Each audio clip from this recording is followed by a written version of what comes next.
phones have currency conversion apps, which are pretty useful when you're traveling. This exercise deals with an example one. In this case, we're converting US dollars into Japanese yen, and the rate is 1 US dollar to 119 Japanese yen. And we're going to assume that we're converting $40. Okay, let's hand simulate to see if it does what we expect. In the first line, we're declaring and initializing a variable called dollars, and we're setting the value to 40. This variable is probably storing the amount that we're trying to convert. Okay, on this next line, we have a variable called dollars to yen, and we're setting that to 119. This variable probably represents this conversion rate up here, that $1 is 119 yen. Next, we're declaring and initializing a variable called yen. Now let's calculate the value that we're initializing it to. So here we have dollars to yen, which is 119, and we're multiplying it by dollars, which is 40. I used a calculator for this one. The result here is 4,760. In the next line, that's what we display, 4,760. So, did this do the right thing? Alright, well we know that $1 is 119 yen, and if we have $2, it's going to be 2 times whatever $1 was. So it would be 2 times 119. And if we had $40, it would be 40 times 119, which is the exact calculation that we do here. So it looks like yes, this is correctly calculating the number of yen. As part of this class, I want you to start to get a glimpse of the whole world of Android.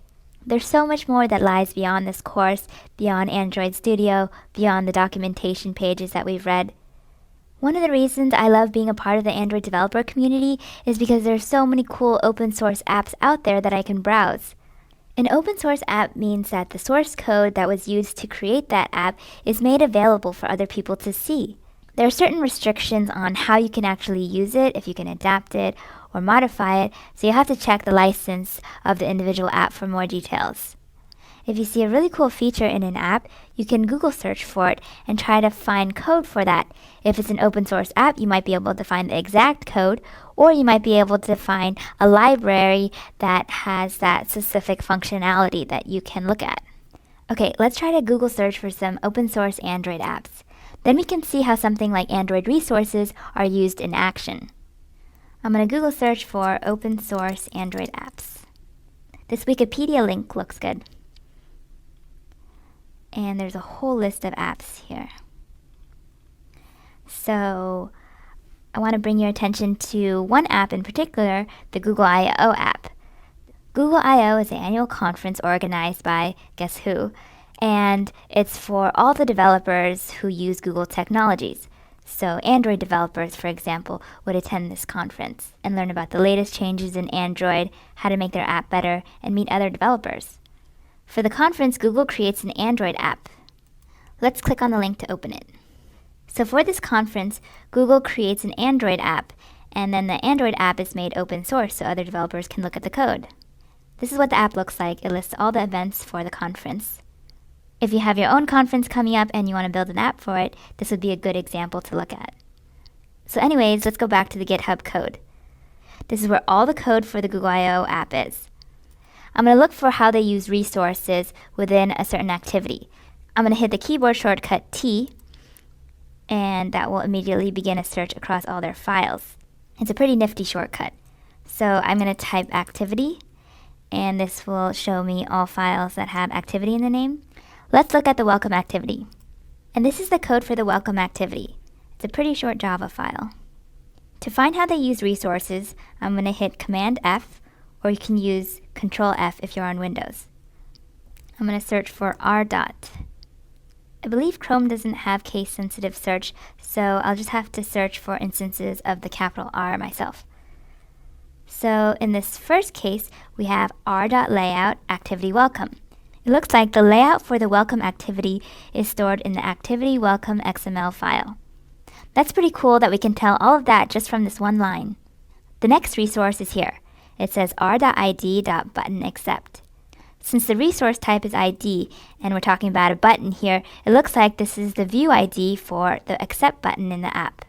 And the accept button should be in this XML layout. And look, there's something similar down here. It says r.id.buttonDecline. This looks like the view ID for the decline button that's also defined in this XML layout. So stepping back a bit, it looks like this welcome screen has an accept button and a decline button of some sort. But I'm not exactly sure what you're accepting or declining. Let's scroll down some more.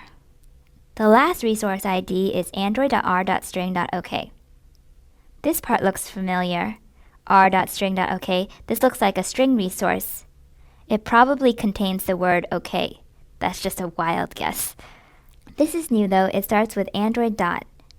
This means that this string resource is provided by the Android system. It's built into Android. It makes sense though, because it's a pretty generic string, so instead of creating our own string that says OK, we can just use the one in the system. Okay, so those were some interesting use cases of resources within the Welcome activity of the Google I/O app. Let's navigate back to the root folder of their app to look more at their Android resources. I'm going to click on the Android folder because I think this is where the Android app code is, and then click on Source, Main, and then here's the res directory for all their resources. Inside the res directory, we can see a lot of the folders that we talked about earlier. There's a folder for animation files, colors, graphics. This is the default folder for graphics, and it's called the drawable folder. You can also provide alternative graphics in these other drawable folders. These are for different screen resolutions.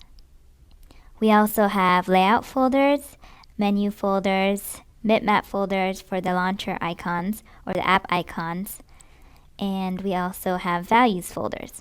This is the default folder for values. And then you can see all these other folders that start with values, but they have a different ending. This is where you can provide alternative resources like text strings in German or Spanish or French and so on. Or you can provide specific resources for different versions of Android. In the Values v21 folder, you would put in resources that are specific to Lollipop devices and above. That's because Lollipop is version 21. Let's look inside the Values folder to see what they have. In the colors.xml file, we see a bunch of colors are being defined here. In the dimens file, we see a bunch of dimensions and a bunch of DP values. And in the strings file, we see a bunch of text strings here that appear in the app. Now it's your turn. Go ahead and skim through the articles that we talked about earlier. These are all linked in the instructor notes below. Then try to search for an open source app that you find interesting. Look through one of their activity files and try to identify some uses of resources. Then post about it in the discussion forum. This is a pretty open-ended exercise to help you explore the open source apps that are out there, and we want you to try to identify the things that you've learned in this class within those apps. We look forward to hearing what you find out, and feel free to give other students feedback on the forum as well to help guide them in their learning. When you're done, tell us which app you chose by writing it here. Have fun! Now we know that we can refer to XML resources in the Java code. But what exactly is the relationship between the resources in the Java code? How do they come together as part of a full app experience? Let's start at the point when you click on the Just Java app icon. It opens up the main activity. Now you don't see anything yet because it's still being initialized. Thankfully, a lot of the complexity involved in initializing the activity is handled automatically for you by Android. The important part that we care about is that in the main activity file, the onCreate method gets called automatically. This is when the activity is getting created. It does a bunch of work, and then we have an important line that says set content view and then the resource ID for the layout file. It's r.layout.activityMain. This means that the content view of the activity should be set to the layout as specified in the ActivityMain XML file. This is the method call, and the input parameter is this resource ID. Once you set the layout that you're going to use for the content view, then the Android device can go ahead and start parsing this XML layout file.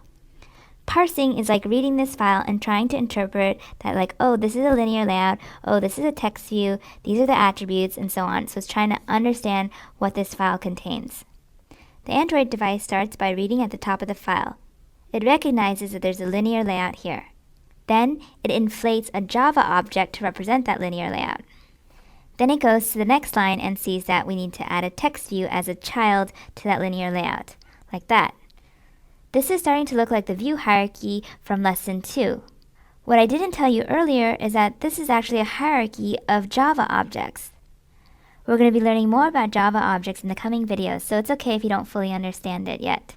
When we get to the next line, we see that we need to inflate a linear layout Java object. That gets added as a child to this root linear layout.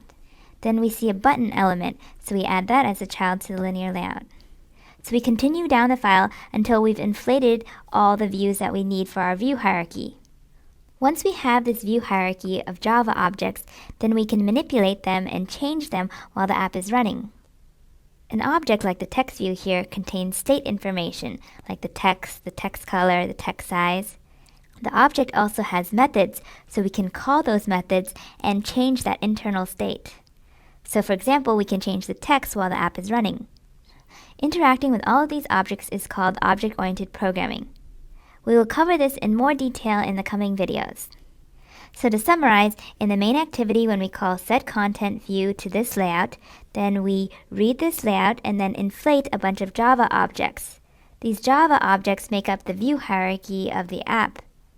The main activity holds on to this view hierarchy, and then as you interact with the main activity, it can update these objects.